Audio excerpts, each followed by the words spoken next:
Hello friends, how are you all? My name is Harshdev friends, and in this video I am going to talk to you regarding the parliamentary privileges. Now first of all friends, in this video I am going to make it sure that I am going to talk about the parliamentary privileges specifically in the terms of Indian Parliament. And when we talk about the parliamentary form of government, the privileges are almost the same because the privileges are emanating especially from the British Parliament.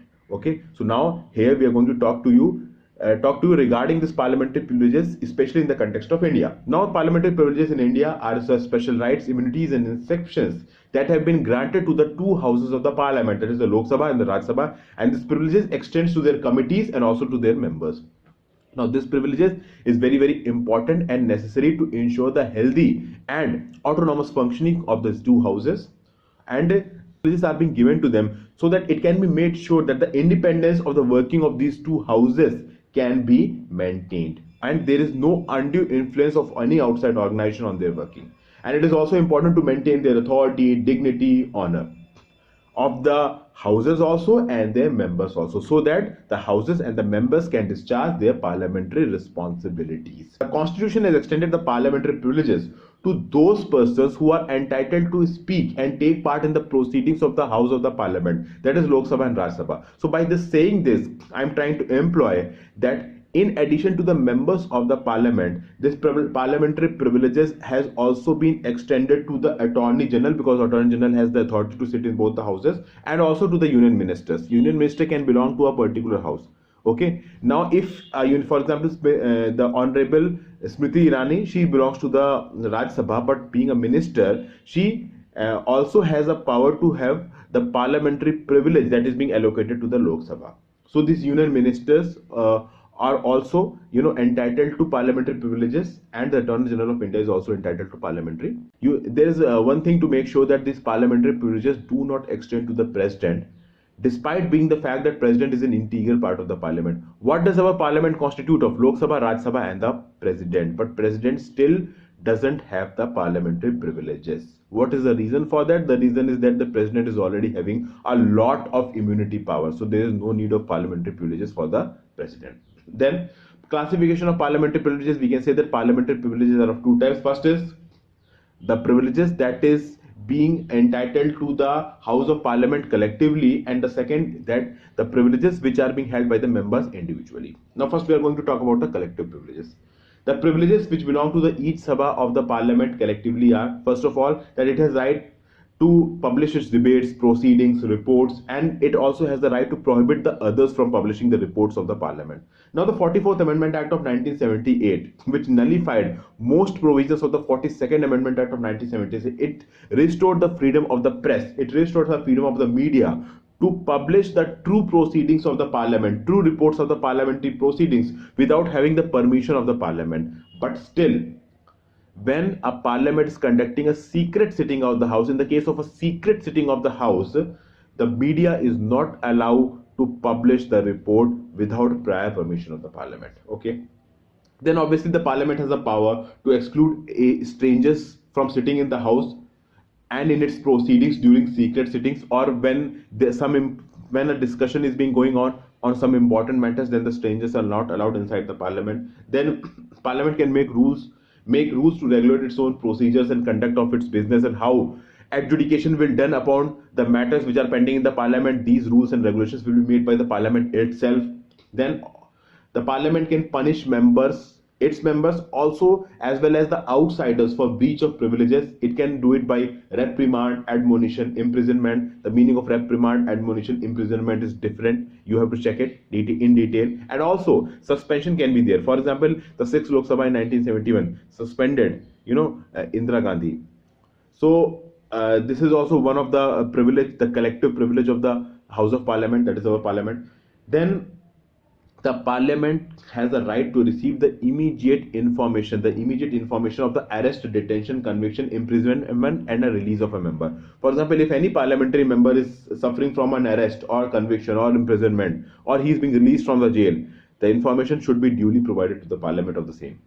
Okay, then obviously this parliament can institute inquiries, it can order the attendance of witnesses, and can send for relevant papers and records. That in this sense we can say that it works as a quasi judicial authority.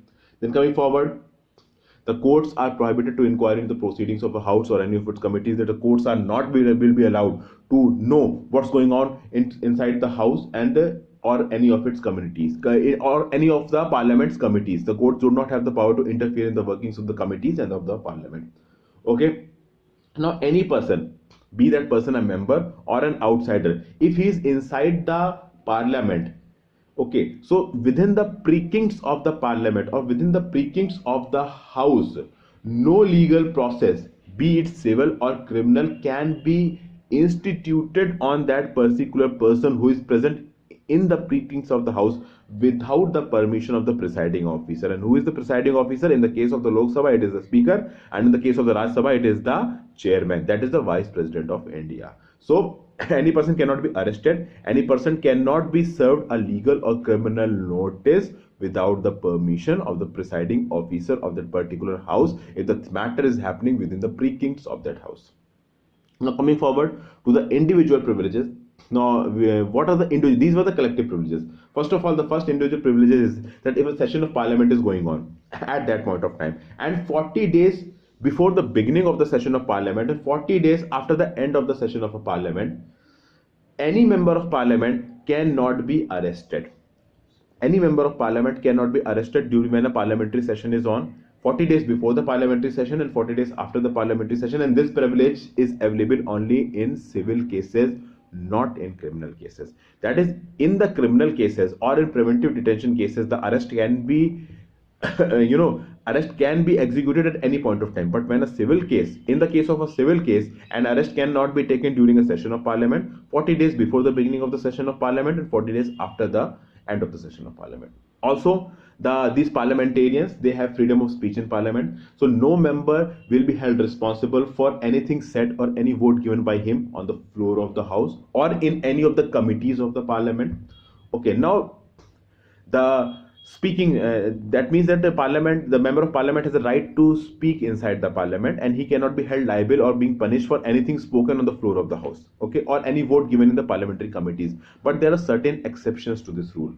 Article 121 says that no discussion will be carried out inside the parliament on the conduct of a Supreme Court and a High Court judge until and unless a motion or a resolution for his removal is under consideration. So if a motion for the removal of a particular judge is not under consideration, then the conduct of the members or of the judges of Supreme Court and High Court cannot take place. That is, any inquiry or any debate on the conduct of a Supreme Court and High Court judge cannot take place inside the parliament. So the second thing, that a parliament has freedom of speech, individual members have freedom of speech, this is subject to this exception. The second exception is that under rules 349 to 350 of the Lok Sabha, use of unparliamentary language and unparliamentary conduct is prohibited. So this is also prohibited. That is, on the pretext of freedom of speech, you cannot go to the floor of the house and shout and abuse. This you cannot do. Okay.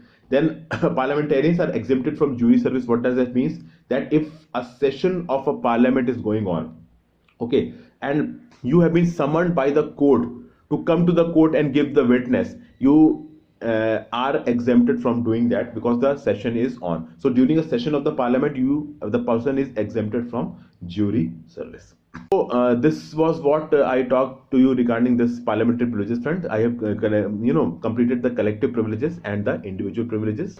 Now, friends, we also need to understand, sir, what is the source of these privileges, friends. Now, till now, our parliament has not made any special law to codify, to make a repository of all the privileges. We don't have any particular document of this sort. So there are 5 sources on the basis of which these parliamentary privileges are identified. First is the constitutional provisions, then comes the various laws which are made by the parliament itself, then rules made by the Lok Sabha and the Rajya Sabha. Fourth is the parliamentary conventions which we have adopted from the British Parliament, and fifth is judicial interpretation. So these are basically the sources of the privileges of parliament, be it collective or individual. So I hope, friends, you would have liked this video. If you would have liked this video, please give it a thumbs up, and also tell me that you have liked this video in the comment section. You can also subscribe to my channel. So thank you for watching this video, friends. Thank you for being patient. Have a very, very nice day.